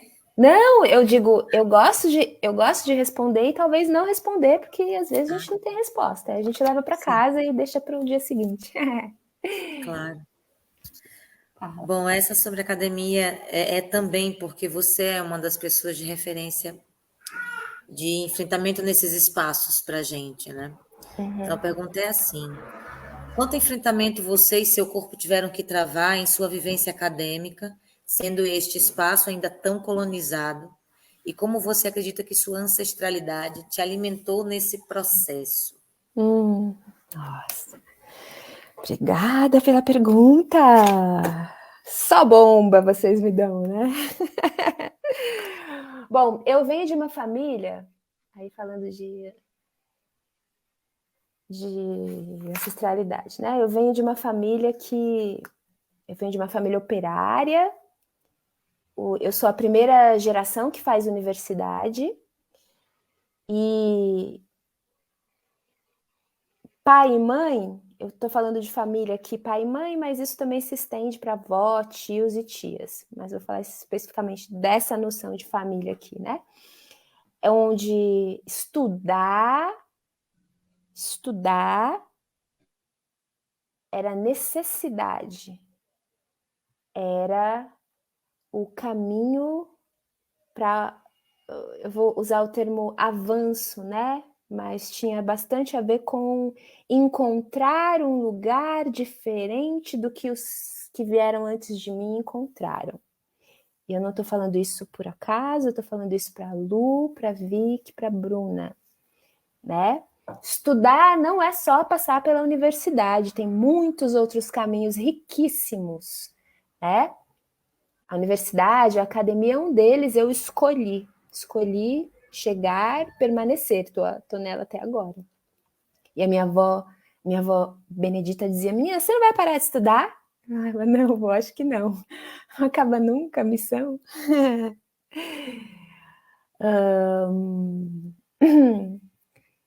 Volta a pergunta, me perdi aqui, desculpa. Volta, please. Caminho da academia, desculpa. Ok, obrigada. Isso, quanto enfrentamento você e seu corpo tiveram que travar em sua vivência com a academia, sendo espaço tão colonizado? Como a sua ancestralidade te nutre em relação a isso, a esse enfrentamento? Então, em primeiro lugar, tem esse objetivo concreto e definido de que era preciso ir e sabendo os diversos desafios que eu teria. Então, o ingresso na academia, o ingresso na universidade já é um desafio sabido. Antes mesmo da gente entrar, sendo a universidade no Brasil, esse espaço, né, tão de privilegiados e em termos de participação, né, da população preta, a gente sabe que as universidades, e eu que sou filha da universidade pública, né, eu fiz escola pública, universidade pública, a gente sabe também que a universidade pública é um espaço segregado, é um espaço onde a presença negra, até pouquíssimo tempo atrás, era raríssima, ainda é muito pouca, mas digamos que por conta das políticas públicas, das políticas de ação afirmativa, né, por conta da insistência dos movimentos negros que cutucaram as estruturas das universidades, hoje a gente tem um contingente maior de pessoas negras na universidade. Eu não sou da época das ações afirmativas, né, quando estudei na USP, na Unicamp, por exemplo, as cotas ainda não existiam, mas esse avanço das políticas de ação afirmativa tem a ver também com, uma discussão pública sobre a importância, por exemplo, do sistema de cotas, né? E ao entrar na universidade, a gente tem também, em primeiro lugar, o desafio de levar, né, fazer com que esses assuntos que dizem respeito às nossas vidas, nós como estudantes, sejam pauta, né? Mais do que pautas, sejam elementos constituintes dos currículos, das disciplinas, né? Hoje isso é muito mais forte, hoje a gente vê o movimento dos cursos de graduação em dança no Brasil. Até 7 anos atrás, quer dizer, a gente tem aí o trabalho da Inés Cira, o trabalho da Nadir Nóbrega e outras, né, intelectuais que falam desse corpo afro-brasileiro, afrodiaspórico, ou como Inés Cira chama de africano brasileiro, né? Mas nos últimos 10 anos a gente teve um avanço enorme, né? Quando pesquisadoras negras entram na universidade, começam a fazer as pesquisas, começam a gerar uma demanda maior, estudantes começam a dizer, eu quero saber da minha história, eu quero que a minha história esteja presente no currículo, né?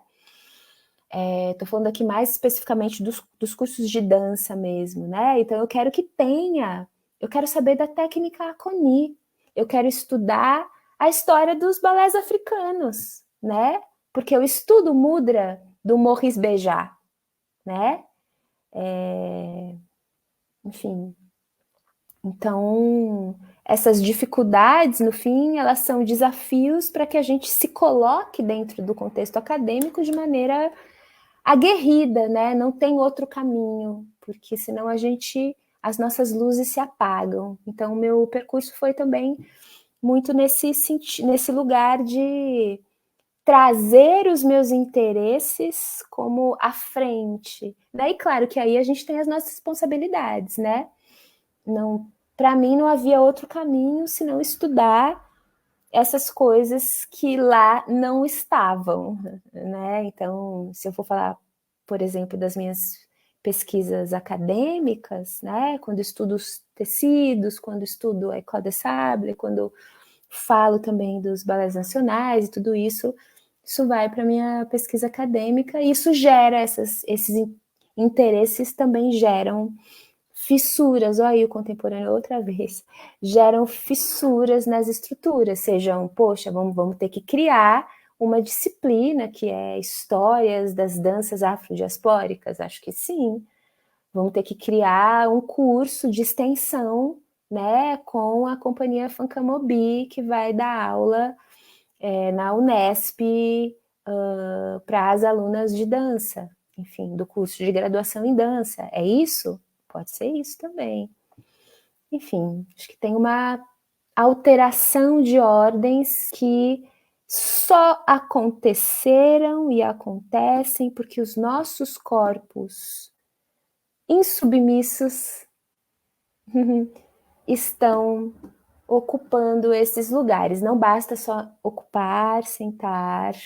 E mesmo que for sentar com um corpinho lá todo organizado, né, toda uma cabeça em cima da coluna, sentada nos isquios, não, tem que chacoalhar, né? Tem que causar um certo tremor nesses lugares, tem que propor. Então, Lu, Vicky e Bruna, alguém aí? Vocês estão interessadas? Vocês querem fazer faculdade? Como que é? Faculdade de dança? Então, eu penso em fazer faculdade de dança, que é a UFBA, que fica em Salvador. Só que é isso, né? Nesse momento caótico, assim, eu ainda não consegui parar para ver uma questão, como me organizar para estar fazendo a faculdade lá.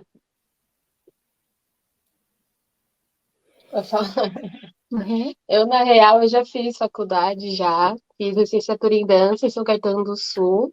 Uhum. Sim, terminei em 2015, se eu não me engano, tem um tempinho já. Uau, Bruna! Gente! E Bruna só tem essa carinha de bebê. eu te conheci quando eu participei do Treme Terra já, então eu já te conhecia da Ah, banda. massa, massa, massa. Eu só fiz essa pergunta em relação à faculdade porque vocês me perguntaram sobre contexto acadêmico, né? Mas reforço aqui, né, que é importante que a gente também alargue a produção de conhecimento para dentro e fora da academia também, né? Porque senão parece que é sempre um. E eu acredito sim que a academia está mais escura, né? E a academia pode ser também, acho que essa é uma missão nossa também. Ela pode ser também um espaço que promova, né? Que compartilhe um conhecimento que não é fechado, que não é difícil, que não é pouco acessível, né? Porque quando a gente fala de academia, é aquela coisa, né? Teoria, comunicação para poucos. Esse é um vício da academia também, né? Essa é a maneira como a academia no Brasil, em outros contextos, também foi construída, né? Como esse tipo de conhecimento, ele é distante, ele é difícil, porque ele não se quer para todo mundo. E acho que a nossa entrada na universidade também faz com que a gente abra a janela para compartilhar com os manos e as manas, né? Então, quando a gente vai para escrever uma tese, essa tese vira um livro, não é para ficar na biblioteca da faculdade, né? Ela é também para nos alimentar. Isso é importante, né? Quando a gente entra, a gente produz um conhecimento que pode ser acessível. Acessível não é fácil, não estou falando simples, não é simplório, simples pode, né? Não é simplório, né? Mas um tipo de linguagem, enfim, É um desafio grande, né? Porque a academia como tal, a universidade como tal, ela foi criada com outro intento, né? Não é esse intento popular, mas eu acredito realmente que a nossa entrada lá pode fazer com que aquele conhecimento circule por outras vias e saia dos mármores e vai para o chão de terra também, para o asfalto rachado também. E a UFBA tem sido, assim, dos contextos dos cursos de graduação em dança mais fervorosos e, digo, arrisco, não sou de lá, né? Tenho amigos que dão aula lá, já dei alguns cursos, etc. O curso de graduação em dança da UFBA muda pra caramba a partir e junto com o movimento dos estudantes negros da universidade que disseram: basta, queremos um currículo mais escuro, né? Porque a UFBA também tem uma história muito importante de profissionais negros, né? Mas que sempre estiveram fora dos currículos, sempre estiveram nos cursos de extensão, ali nas rebarbas, né? Mas nunca constituíram, né, lugares de importância. Não porque não queriam, não teriam possibilidade, capacidade, nada disso, né? Mas sim porque a universidade sempre foi bastante empastelada, bastante para poucos e para poucos não negros, né? Isso tem mudado muito lá, né? Criou-se uma cadeira, que é uma cadeira, um concurso para pedagogias negras e indígenas. Aí tem um curso de pós não, mas um curso, um mestrado profissional, né? Direcionado aí para pessoas da área de educação e tal. Muita coisa boa está acontecendo lá, Vicky. Vamos conversar. Tudo que vocês também tiverem aí de dúvidas ou de... A gente pode trocar figurinhas, tá? Vai ser um prazer. Lu, quer perguntar alguma coisa de Luciane para Luciane? Não. Por hoje estou absorvendo tudo que foi dito ainda. Tá bom. Gente, eu acho que a gente se aproxima aí de um encerramento. Não sei se os meninos querem perguntar alguma coisa também, falar alguma coisa. É a hora. É agora. Bora, camarão. Rafael, imagina. Vocês estão me ouvindo, né, gente? Eu estava com fone que tinha um problema, mas então, beleza. Na verdade, fui contemplado aí, enfim, a gente conseguiu elaborar algumas perguntas, algumas pessoas contribuíram, então a que eu faria também já foi perguntada, mas eu queria deixar aqui um agradecimento mesmo e uma saudação também à ancestralidade, né? Às ancestralidades e às forças que nos tornam possíveis fazer esse emaranhado, né? Tecer essa teia, como a própria Luli nos traz, e fazer parte disso, assim, muito gratificante pelo momento da companhia, pelas pessoas da companhia, por a gente ter agora conseguido acessar uma política pública tão importante, né, que também é fruto de uma luta muito importante que nos antecede, da qual a gente também faz parte, e, enfim, assim, gratidão mesmo, muito bonito, muito, muito enriquecedor, assim, e é isso, gente, boa noite.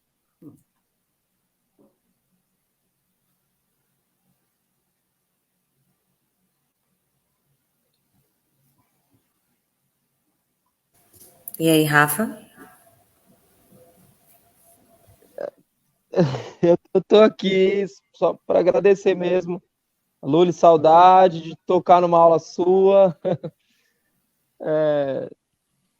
Bom, tem algumas questões, mas como já está no final, para uma outra live, acho que seria legal a gente conversar, né, questões de pensamentos nossos mesmo, de poder estar estudando uma cultura de fora, somos brasileiros, e acho que é uma carga de peso que a gente traz, com insegurança, de pensar, poxa, a gente está tocando uma cultura que é da África, ao mesmo tempo ancestralmente.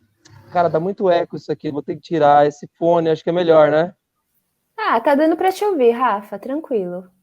É porque eu Tá falo tranquilo. e eu fico me embolando no que eu tô falando, sabe? Fica dando eco. Enfim. Tá.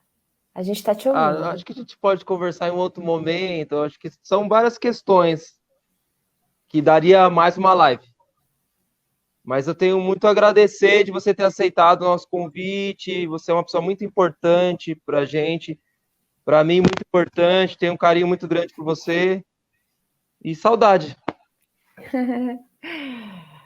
Depois de 2 anos aí, enclausurados, né, sem poder dar aula. Eu tô voltando agora, eu voltei a dar aula faz, assim, aulas lá na Crisantempo e tal, faz 2 semanas. Você não vai ter aula amanhã porque é feriado, mas vamos armar aí, fazer uma história. Me convida que eu vou. Eu acho que realmente, Rafa, daria uma nova live mesmo, esse debate sobre essa aproximação, na minha perspectiva, muito positiva. Nada é sem encruzilhadas, né? Eu acho que a gente entender, sim, que a encruzilhada está aí no nosso caminho e também nesse caminho no cruzamento com o Atlântico, no cruzamento do Atlântico, né? O caminho, ou se tem encruzilhada, tem umas ondas violentas, né? Eu acho que é um encontro, não é um outro, né? O continente africano e suas culturas não são outras, né? Mas existe uma experiências, e é mais complexo ainda, né? Porque experiências aqui no nosso território que nos fazem, sim, é isso. Somos brasileiros e brasileiras, né? Quer dizer, com todas as camadas que a gente acumula. E esse encontro com o continente africano, eu digo que é frutífero porque esse encontro deve existir, a gente precisa se aproximar, né?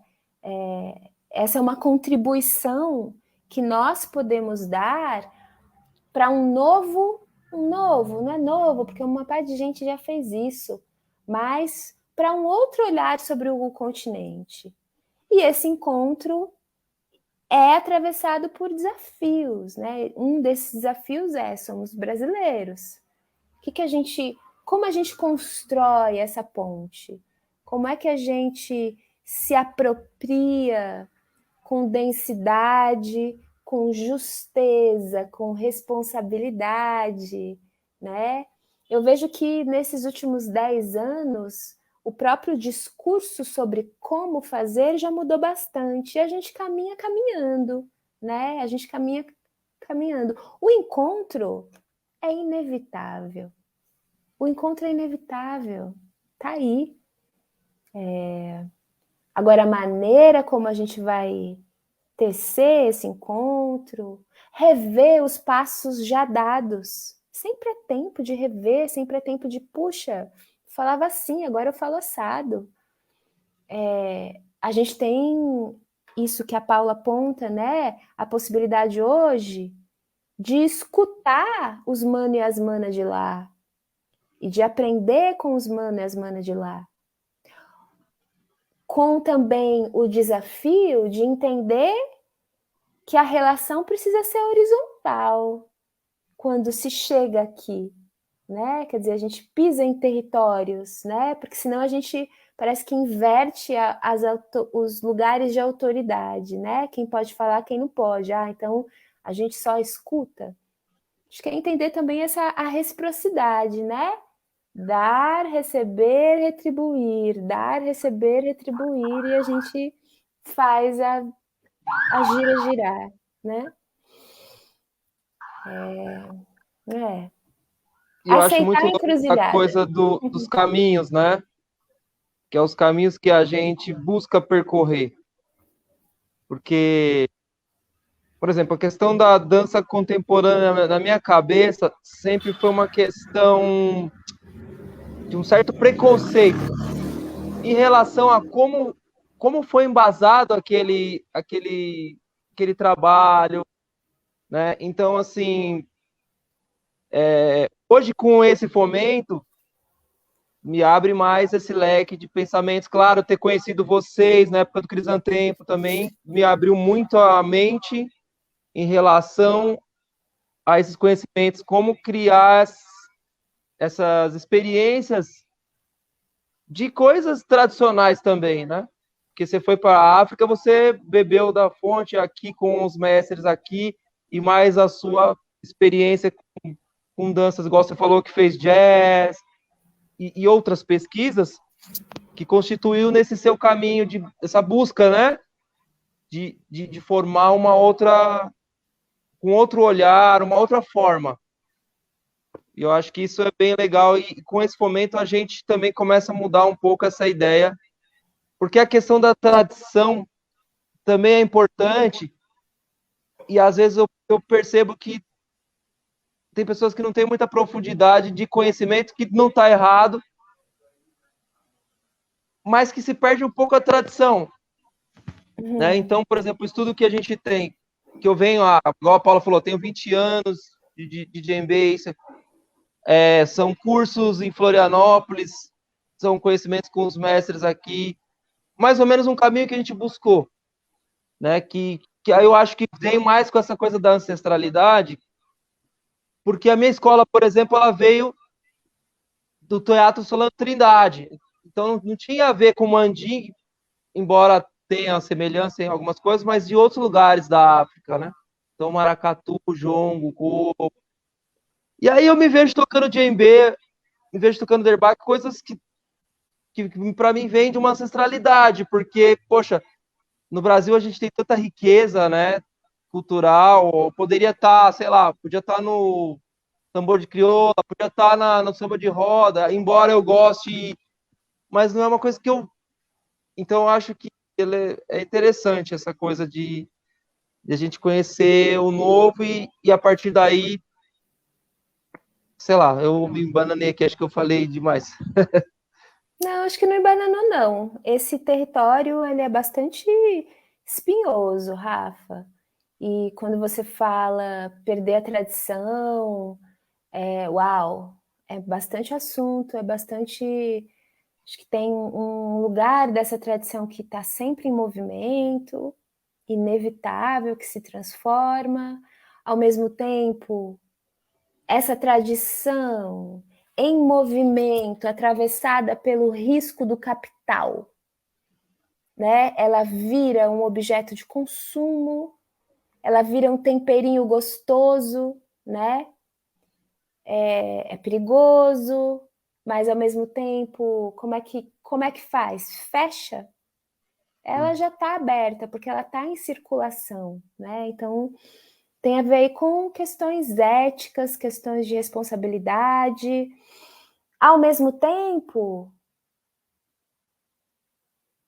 a relação da tradição com o contemporâneo, ela é também bastante chocante muitas vezes, né? Ela é bastante... É difícil colocar, não é simples colocar essas esferas, essas existências em relação. É um desafio também nosso, né? Acho que se tem uma palavra que eu repeti aqui, acho que a gente vai ver a live, nossa, meu, essa pessoa falou desafio e como é que é? Desafio e contradição, acho que ela falou isso umas 30 vezes, talvez até mais, porque de fato não é simples, né? Acho que quando a gente fala de vai precisar de outra live, acho que sim, acho que a gente pode estender isso para o nosso cotidiano, sentar e trocar ideias sobre esses desafios, né? Sim. Eu acho isso muito importante, porque a gente, de certa forma, a gente está distante, mas porque a gente precisa correr no dia a dia com as nossas coisas, com as nossas contas, e a gente acaba ficando longe. Mas eu acho legal a gente criar essa rede de conexão, onde a gente possa realmente se ver mais, montar a mesa, conversar. Eu acho isso legal pra caramba. Tem um lugar aqui criado com essas políticas públicas que é o espaço de conversa, né? De conversa crítica. Eu tenho achado assim, acho que e na pandemia que a gente fez muito isso, né? Muita conversa online, conectou a gente com pessoas de outras partes do Brasil, mas possibilitou também essa, inclusive, divergir também, é discordar também, é dizer, olha, eu acho que não.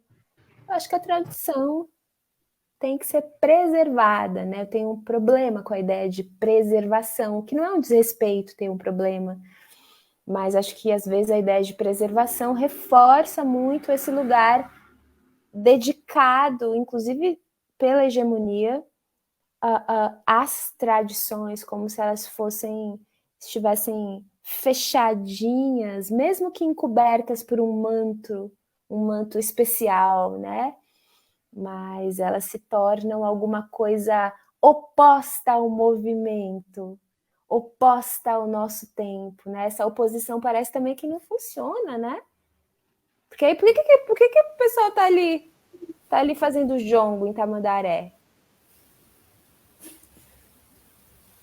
Né? Só para trazer uma referência de cultura afro-sudestina, né? Essas expressões vivificam, essa palavra acho que não existe, dão vivacidade para a experiência presente, né? Geram movimento no presente. Tá parado no tempo? Não tá. Talvez esteja parado no tempo a partir de uma certa perspectiva. Bom, gente, agradeço vocês. Muito obrigada pelo convite, pela conversa, pelas perguntas. Espero que tenha satisfeito aí um pouquinho. Ó, Pietro. Só que as nossas conversas continuem. Eu vou dedicar bastante assim essa minha fala para vocês, meninas mais jovens do grupo, sem desconsiderar a importância dos mais velhos aqui, presentes também, mas eu vejo, quando eu falo da janela, eu vejo vocês, e vamos que vamos, com fortaleza, com fundamento. A conversa continua daqui a pouco. Obrigada, viu? Boa noite aí para todo mundo, as pessoas que ficaram ao vivo aí. Obrigada por me ouvir, nos ouvir. Saúde, importante. Saúde para a gente continuar. Saúde. Quando eu era bem mais nova, os mais velhos do Nordeste falam muito isso, né? A coisa mais importante para a gente, na verdade, é a saúde.